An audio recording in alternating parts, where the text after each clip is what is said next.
Hi, I'd like to welcome you to the very first YouTube video that I'm ever speaking on. It's quite a monumental occasion actually. I've got a little Instagram account that I've just recently started called Radio Control Car Shed, which has just started to document my journey into crawlers and more or less begun to just show the interest, the passion behind my radio control hobby enthusiasm, as well as to provide a bit of a journey down the past of radio control cars, as well as my specific past with radio control cars. Maybe I will just do a very quick summary of my past. I started with radio control cars many years ago. I used to actually play with radio control cars back when Associated first introduced the Associated RC10 buggy. And even before that, they had the original Tamiya Rough Rider, and I used to play with those as well as the Super Champ, etc. I then went on into 1/8 scale on-road gas-powered racing, driving, as well as 1/10 touring car, electric touring car driving racing as well. Over time though, my enthusiasm for the adrenaline, the rush, etc. stopped, and I gave up radio control cars probably about 4 years ago. Then I actually stumbled across a few photos of some radio control buggies at the time, or at least that's what I thought they were, of a Range Rover, and that just blew my mind. They were so realistic, and I just knew that I had to build myself one day. After some research, I finally discovered the company that actually made these shells, and I found out that I could buy them from a Korean company called Club 5, which is where I actually ended up hunting down and ordering 2 of these very shells. And I proceeded to research and identify how I would go about building my dream Range Rover. So this here is the very first Range Rover that I've built. I'm actually in the process of building a second one right now, which is sort of taking all the tips that I've learned of building the first one and refining it into a vision of more what I would actually like to have moving forward. With regards to this specific model that I've got here, it started life as an Axial SCX10.2, which was the chassis that I decided I would base this specific build on for 2 reasons. One, the chassis was already a well-developed chassis, albeit an old chassis, or at least a model that was known to be coming up for supervision, what's that word? Being superseded very soon. With that said, in fact, we already now know that the SCX10.3 has just come out already. So it's indeed a platform which is now obsolete, but for me was perfect for one key reason. It had a lot of aftermarket support, which I really liked the idea of, simply because I wanted to make a chassis which I could customize to be my own. Not only the outside body shell, but also what was underneath. I wanted the underneath of the truck to be exactly my vision of what the perfect SCX10.2 would be. Now, with that said, I'll quickly just go through this. The shell itself is a standard JS scale, which is the European company that makes this, or / Club 5 body shell. It's a hard body, full opening parts from the front to the bonnet to the boot, and painted entirely for me using Tamiya original paints for the roof, for the shell, the main body shell itself, hand polished using rubbing compounds to make it shiny, and then weathered using all the usual military modeling type of paints. And of course in this case used a spray gun to get that slightly softer feeling on the body shell.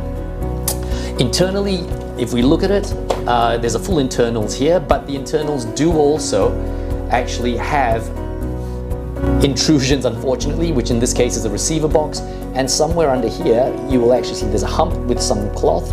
Underneath that actually sits the motor itself. In terms of removal, mounting of the specific shell, it's through bolts and screws that attach to the skid plates, which are actually custom made specifically by the body shell manufacturer for this shell. and it attaches to the Axial chassis very easily as well. With regards to moving the batteries in and out, because there is nowhere to put it here, the batteries actually get accessed from the front. Now, unfortunately, because I recently added these cables, the battery can no longer be accessed so easily. And instead, what I need to do is unbolt the front bull bar, take that off with two bolts, and then this thing just opens up. Within this, there is enough space for me to put an 8200 mAh battery, which gives a pretty long runtime. And that was required given now how finicky it is to put the battery in and out. Maybe I'll just quickly show you as well. In the back, I created a little wooden box, as it were, to hide the suspension intrusion from the rear. And that was a relatively easy, if not the most refined way to hide the suspension and actually electronic speed control, which sits within there, and you'll see that afterwards. And again, just some details here as well, showing some of the hobbies that I have, and in particular, there's a camera SLR box here showing that this particular character that's driving this car is a guy who likes photography, and in fact, it's just a mini version of me. Well, that's what I like to think anyway. Number plate here that was chosen is actually the number plate of the very first Range Rover that was made, and that at the time was a model known as the Velar, and that Velar now is also a new model that's just come back out again. This number plate itself was the number plate, the registration number plate that was on that car back then. So we've got that there. In the front, I've also decided to just pop that on the dash, showing it as if it's one of these situations where the truck itself is used enough where he's lost his number plate a couple of times, and now he's decided to just stuff it into his dashboard. Now, what we'll do is we'll take this body shell off, and I can then quickly explain to you what's going on underneath. What did I do? Why did I do it?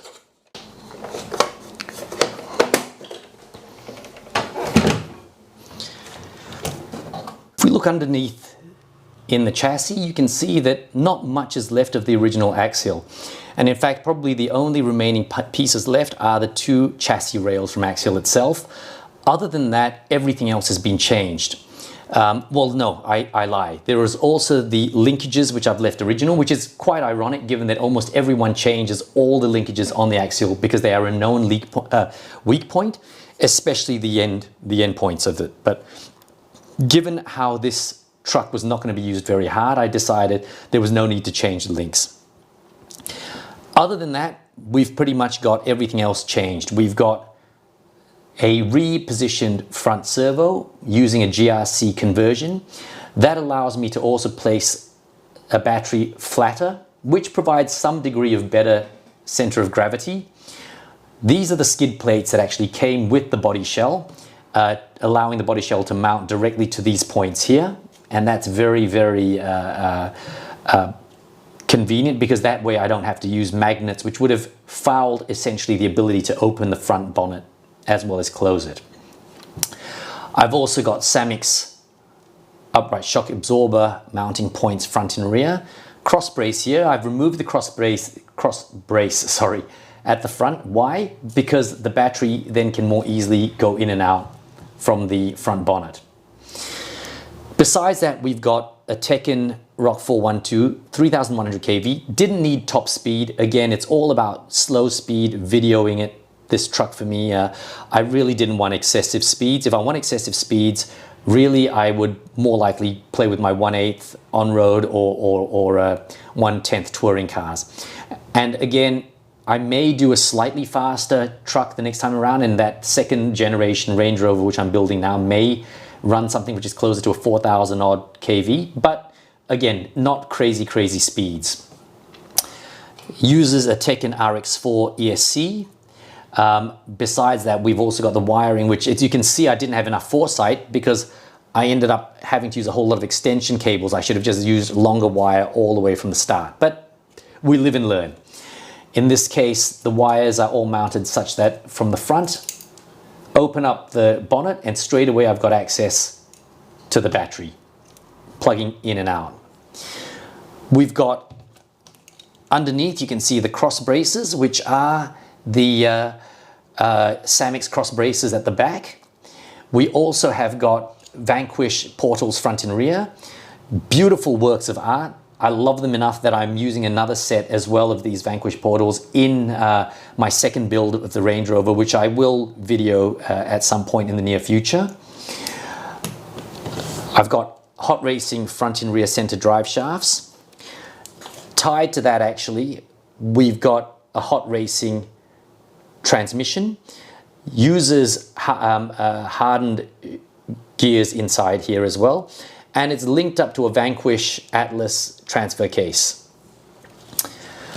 I, in hindsight, should not have really gone for the kit version of the Axial SCX10.2. Firstly, because I didn't use anything from it. But secondly, because the actual transmission is overly large without actually being of any additional use. It results in a motor that sits much higher than on the 3-gear simpler gearbox that comes with the ready-to-run version of the Axial 10.2. So if it was me, in retrospect, I'd have probably, well, in retrospect, I would have just not even bought a kit. But if I had to, I would have bought a ready-to-run, because that would have had the smaller gearbox, and I would have then built everything around that transmission. Reality is, cost-wise, shouldn't have bought the kit. In any case, I should have probably just bought a gearbox, but I had to learn about crawlers and how they were built, etc. first, so I really wanted something that had all the parts in the kit for me to just see how they all came together. Using Scale Doctor tires, these are a bit on the small side.